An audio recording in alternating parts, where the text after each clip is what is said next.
Hello বন্ধুরা, কেমন আছো তোমরা সবাই? আশা করি অনেক অনেক ভালোই আছো। আর তোমাদের ভালোবাসায় আমিও অনেক ভালো আছি, কারণ তোমরা আমাকে যে পরিমাণে ভালোবাসা দিয়েছো এবং সাপোর্ট দিয়েছো তা আমি কোনোদিন ভুলতে পারবো না। তাই তোমাদেরকে মজা দেওয়ার জন্য আবারও একটি নতুন গল্প নিয়ে হাজির হলাম। গল্পটি শোনার মতো, আশা করি তোমাদের দাঁড়িয়ে যাবে এবং তোমরা হাতের কাজ করতে সবাই হেডফোন নিয়ে বসে যাও। যদি আমার গল্প শুনে মজা পাও তাহলে অবশ্যই আমার চ্যানেলটি সাবস্ক্রাইব করবে। তো চলো বন্ধুরা, আমরা কথা না বাড়িয়ে আসল গল্পে চলে যাই। আমার 14 বছর বয়সে মালকিন আমাকে তার বাড়িতে নিয়ে যান এবং আমাকে 500 টাকা দিয়ে মালকিন নিজের শরীরে ম্যাসেজ করাতেন। আমি 500 টাকায় রাজি হয়ে মালকিনের শরীরে ম্যাসেজ করতাম। কিন্তু একদিন রাতে মালকিন বলতে শুরু করলেন, প্রতাপ, আজকে রুমের লাইটটা বন্ধ করে দাও। আমি চুপচাপ লাইটটা বন্ধ করে দিলাম। আমি জ্ঞান হারিয়ে ফেললাম যখন মালকিন, আমি যে বয়সের মধ্যে দিয়ে যাচ্ছি, এই সময়টা একটা ছেলের জন্য অনেক কঠিন সময়, কারণ তাদের মনোযোগ তাদের সামনে উপস্থিত মহিলাদের দিকে পড়ে। এমন অবস্থায় কারো শরীরে মালিশ করা আমার জন্য খুব সমস্যার সৃষ্টি করে। যখন মালকিন আমাকে তার শরীরে ম্যাসাজ করতে বললেন, কিছুক্ষণ অবাক হয়ে তার দিকে তাকিয়ে রইলাম। আমি কিভাবে এটা করব? এটা খুবই লজ্জার বিষয়। কিন্তু আমার বাবা বলেছিলেন, মালকিনের কোনো কথায় না করবি না, তিনি অনেক দয়ালু মনের মহিলা। তুই যদি তার মনে জায়গা করে নিতে পারিস তবে তিনি তোকে বেতনের চেয়েও বেশি টাকা দেবেন। তিনি আমাকে টাকা দিয়েছেন, তাও 500 টাকা, এবং বললেন, এই টাকাটা শুধু তোমার। আমি অনেক খুশি হয়েছিলাম, কিন্তু যখন তিনি আমাকে তার শরীরে তেল দিয়ে ম্যাসাজ করতে বললেন, আমি হতভম্ব হয়ে তার দিকে তাকিয়ে রইলাম। তিনি কিভাবে একটা ছেলেকে দিয়ে ম্যাসাজ করাতে পারেন? আমি কিছু বললাম না, কিন্তু অনেক নার্ভাস ছিলাম। তিনি আমাকে তার রুমে নিয়ে গেলেন, তারপরে বিছানায় শুয়ে তার শরীরে তেল দিতে বললেন। আমি যখন তার শরীর থেকে তার পোশাকটা তুলে দিলাম, তখন আমার চোখ বড় বড় হয়ে গেল। তিনি আমাকে যে তেল দিয়েছিলেন, আমি চোখ বন্ধ করে আমার হাতে কিছুটা নিয়ে তার শরীরে দিতে থাকলাম। আমার একমাত্র চেষ্টা ছিল কাজে অনেক মন দেওয়া। আমি একবারও তার শরীরের দিকে তাকাইনি, আমি শুধু চোখ নামিয়ে ম্যাসাজ করেছিলাম।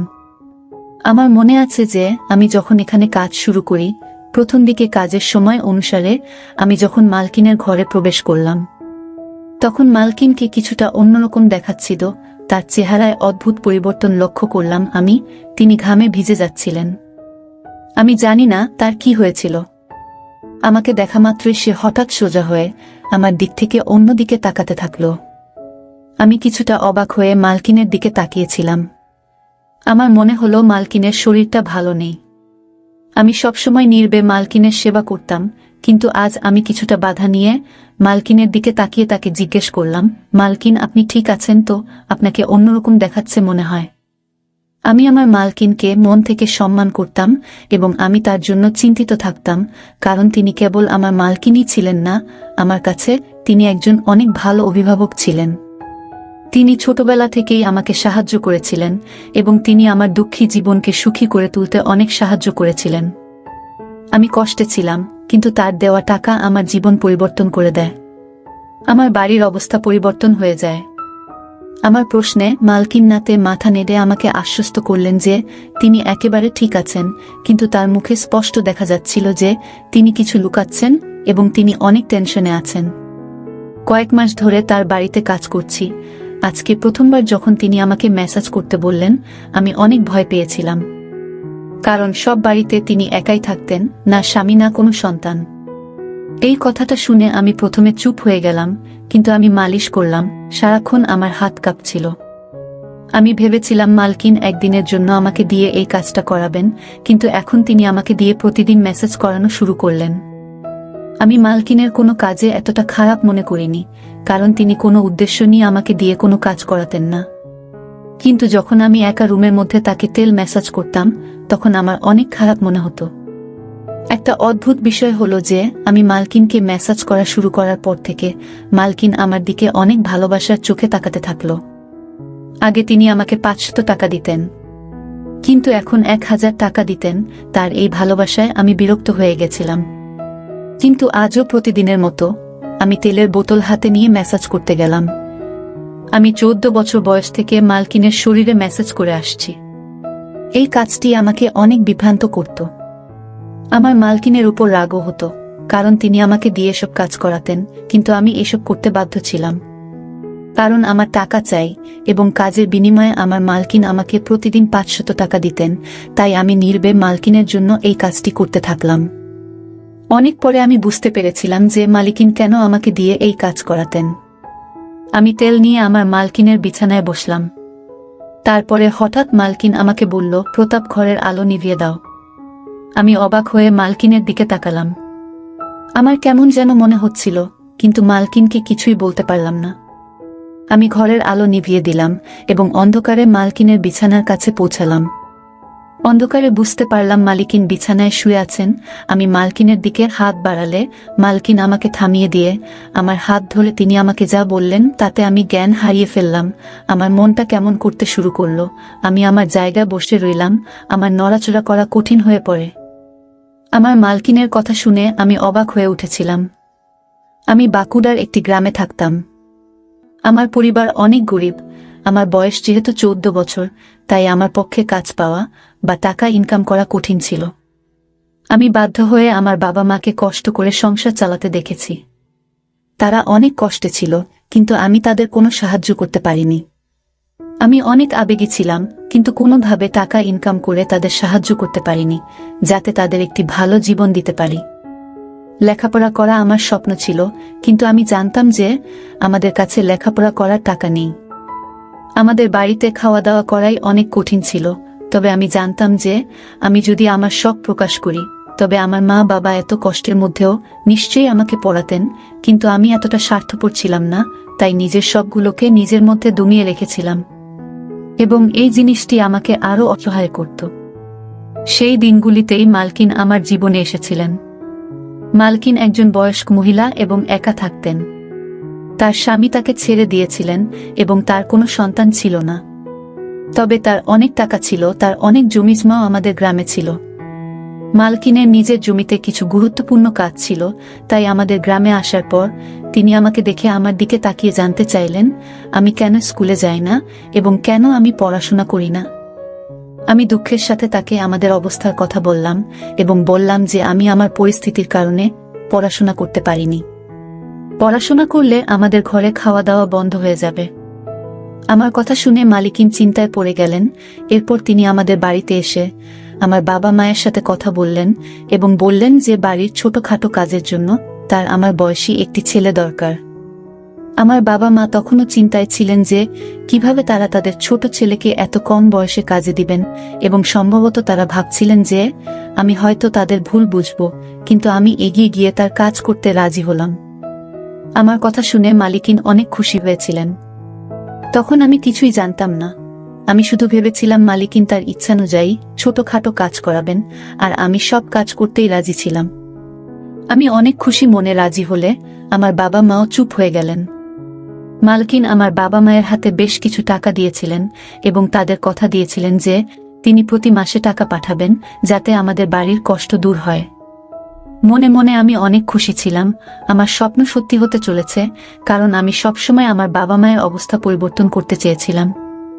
আমি আমার জিনিসপত্র গুছিয়ে মালকিনের সাথে শহরে চলে এলাম। মালকিনের শহরের সুন্দর বাড়ি ছিল। এত সুন্দর বাড়ি আমি জীবনে প্রথম দেখেছিলাম। মালকিন আমার থাকার জন্য একটি রুম দিয়েছেন। রুমটি খুবই ছোট, কিন্তু অনেক সুন্দরভাবে সাজানো ছিল। রুমে দামি দামি আসবাবপত্র রাখা ছিল। আমার মনে হচ্ছিল যেন ঘরটা আমার স্বপ্নের মতো তৈরি করা হয়েছে। মালকিন আমাকে ছোটখাটো কাজ বুঝিয়ে দিলেন, যার মধ্যে রোজ তার গাড়ি পরিষ্কার করা, রাতে তাকে পানি দেওয়া এবং দিনে 3 বার খাওয়ার বাসনপত্র পরিষ্কার করা ইত্যাদি। এই কাজগুলো আমার মতো গরিব একজন ছেলের পক্ষে অনেক সহজ ছিল। মালকিনের বাড়িতে বাইরে থেকে রান্না করা খাবার আসত এবং মালিকিন তার সাথে আমাকেও খেতে দিতেন। প্রথম দিনই আমাকে ভালো পোশাক দেওয়া হয়েছিল, জুতাও কিনে দিয়েছিলেন। মালকিনের দয়া এখানেই শেষ হয়নি। তিনি আমাকে বলেছিলেন যে তিনি খুব শীঘ্রই আমাকে একটি ভালো স্কুলে ভর্তি করাবেন, যাতে আমি আমার পড়াশোনা চালিয়ে যেতে পারি। শুনে আমি অনেক খুশি হয়ে গেলাম। কিন্তু রাত নামার সাথে সাথে মালকিন আমাকে তার ঘরে ডেকে একটি সুগন্ধযুক্ত সিসি দিয়ে বললেন, আমার শরীরে মেসেজ করো। আমি মাথা নেড়ে তাড়াতাড়ি তেল এনে মালকিনের পায়ের কাছে গিয়ে বসলাম। আমি ভেবেছিলাম যে আমাকে মালকিনের পা মেসেজ করতে হবে এবং আমি খুশি এটি করতে রাজি ছিলাম। কিন্তু মালকিন আমাকে থামিয়ে তার শরীরের নিচের দিকে মেসেজ করতে বললেন। এটা করতে আমার লজ্জা করছিল, কিন্তু কোনোরকমে আমি মালকিনের শরীরে মেসাজ করলাম। আমি তারপর উঠে রুম থেকে চলে গেলাম। আমি ভাবলাম মালিকিন মনে হয় ক্লান্ত হয়ে পড়েছেন আর আমাকে দিয়ে মেসেজ করাবেন না, কিন্তু আমার ধারণা ভুল ছিল। আমি অনেক চালু ছেলে ছিলাম, তাই সব কাজ তাড়াতাড়ি করে ফেলতাম। কিন্তু রাত নামলেই আবার একইভাবে মালকিন আমাকে রুমে ডেকে এক শিশি তেল দিলেন। এটা ভেবে মন খারাপ হয়ে গেল যে আজকেও আমাকে মালকিনের মেসেজ করতে হবে। পা পর্যন্ত তো ঠিক ছিল, কিন্তু মালকিন আমাকে দিয়ে যেখানে মেসেজ করাতেন সেটি আমার কাছে অস্বস্তিকর ছিল।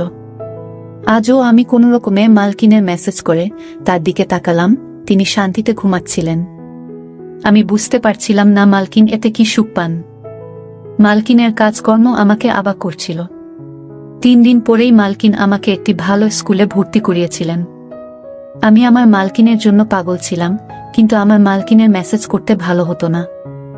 মালকিন এটি তার রুটিনে পরিণত করেছিলেন, আর প্রতিদিন সে আমাকে মেসেজ করতে বলতেন। আমি তার অনুগ্রহে ছিলাম, তাই আমি না করতে পারছিলাম না। তাই কিছু না বলে আমি আমার মালকিনকে মেসেজ করতে থাকলাম। মালকিন সম্ভবত বুঝতে পেরেছিল যে আমি তার মেসেজ বিরক্তি নিয়ে করি, সেজন্য আমার বেতন বাদেও তিনি আমাকে প্রতিদিন 500 টাকা করে দিতে থাকলেন এবং আমি আনন্দের সাথে টাকার জন্য এই কাজটি করতে থাকলাম। এইভাবে আমি মালকিনের বাড়িতে অনেক দিন ছিলাম এবং এখন আমি এতে অভ্যস্ত হয়ে গেছি।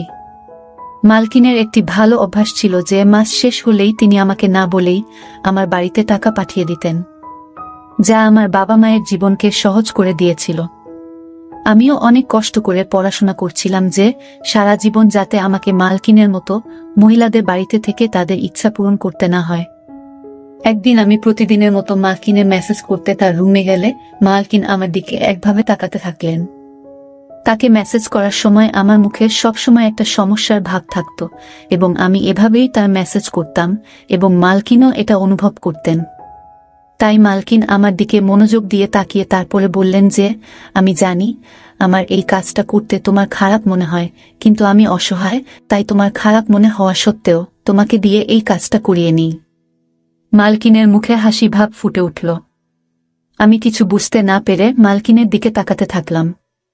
আমি বুঝতে পারিনি, তাই মালকিন আমাকে তার বাধ্যবাধকতার কথা বললেন আর লজ্জায় আমার অবস্থা খারাপ হতে থাকল। মালকিন আমাকে বললেন যে তার শরীরে সমস্যা রয়েছে, যার কারণে তিনি মেসেজ না করিয়ে রাতে ঘুমাতে পারেন না। মালকিন এই কাজের জন্য নার্স রেখেছিলেন, কিন্তু তারা সবাই কোনো না কোনো অজুহাত দেখিয়ে কখনো কখনো তাড়াতাড়ি মেসেজ করে, আবার কখনো কখনো মেসেজ না করেই চলে যায়। বাধ্য হয়ে মালকিন আমাকে কাজে রাখেন এবং তিনি আমার এত উপকার করতেন যাতে আমি তার মেসেজ করতে না বলতে না পারি। এসব কথা বলে মালকিন চুপ করলেন আর আমি মালকিনের কথায় অনেক লজ্জিত হলাম এবং আমার আচরণের জন্য আমার খুব খারাপ মনে হচ্ছে। যে মহিলা আমার এত উপকার করেছেন তাকে নিয়ে আমি খারাপ কিছু ভেবেছি বলে আমি আফসোস অনুভব করছিলাম। এই রোগের কথা শুনে আমি আমার মালকিনের মেসেজ আমার সমস্ত মন দিয়ে করতাম এবং কখনো বিরক্ত হতাম না। মালকিন আমাকে খুশি করতেন। আমি এখন বড় হয়ে গিয়েছি এবং মালকিন অনেক বৃদ্ধ হয়ে গিয়েছেন। একদিন আমি মালকিনকে মেসেজ করতে তার রুমে গিয়ে দেখলাম মালকিনের অবস্থা অনেক খারাপ। আমি জিজ্ঞাসা করলেও মালকিন আমাকে কিছুই বললেন না। আমি যখন মেসেজ করা শুরু করলাম, প্রথমবারের মতো মালকিন আমাকে লাইট অফ করতে বললেন। আমি অবাক হয়েছিলাম, কিন্তু আমি তার কথা মেনে লাইট বন্ধ করে তার কাছে গিয়ে বসলাম। এমন সময় মালকিন আমার হাত ধরে আমাকে বললেন, আজ আমার শরীর অনেক খারাপ মনে হচ্ছে আর শরীরেও ব্যথা হচ্ছে। আমার মনে হচ্ছে আমার সময় ঘনিয়ে এসেছে। মালকিনের কথা শুনে আমি ঘামতে থাকলাম। আমি নীরবে বসে রইলাম। মালকিন বললেন, তোমার যত্ন আমার মন জয় করে নিয়েছে। আমার যদি ছেলে থাকতো তবে তোমার মতো আমার যত্ন নিত। আমি তোমাকে আমার ছেলে মনে করি। আমি আমার সমস্ত সম্পত্তি তোমার নামে করে দিয়েছি। নিজের খেয়াল রেখো। মালকিন এই কথা বলেই তার হাত নিচে পড়ে গেল।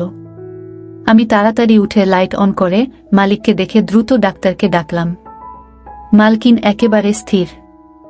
ডাক্তার চেক আপ করে মালকিনকে মৃত ঘোষণা করলেন। আমি হতভম্ব হয়ে কাঁদতে কাঁদতে পাগল হয়ে গেলাম। মালকিন আমার মায়ের মতো ছিলেন, যদিও তিনি আমার মা ছিলেন না, কিন্তু আমাদের মধ্যে সম্পর্কটা মা ছেলের মতোই ছিল। আর তার উকিল পরের দিনই তার সমস্ত সম্পত্তি আমার হাতে তুলে দিয়েছিলেন। আমি অনেক বড়লোক হয়ে গেছি এবং আমি মালকিনের বাড়িতেই থাকি। আমার বাবা মাও আমার সাথে থাকেন। আমার জীবন অনেক সুন্দর হয়ে উঠেছে। আমার মালকিন অনেক সুন্দর মনের মহিলা ছিলেন। বন্ধুরা, আজকের ভিডিওটা এখানেই শেষ করলাম। অনেক কষ্ট করে ভিডিওটি আপনাদের জন্য বানিয়েছি। যদি ভিডিওটি আপনাদের ভালো লেগে থাকে তাহলে একটা লাইক করবেন এবং চ্যানেলটি অবশ্যই সাবস্ক্রাইব করবেন। এই আশা ব্যক্ত রেখে আপনাদের কাছ থেকে বিদায় নিচ্ছি আমি। দেখা হবে আগামীকালের নতুন কোনো ভিডিওতে। সে পর্যন্ত সবাই ভালো থাকুন, সুস্থ থাকুন। ধন্যবাদ।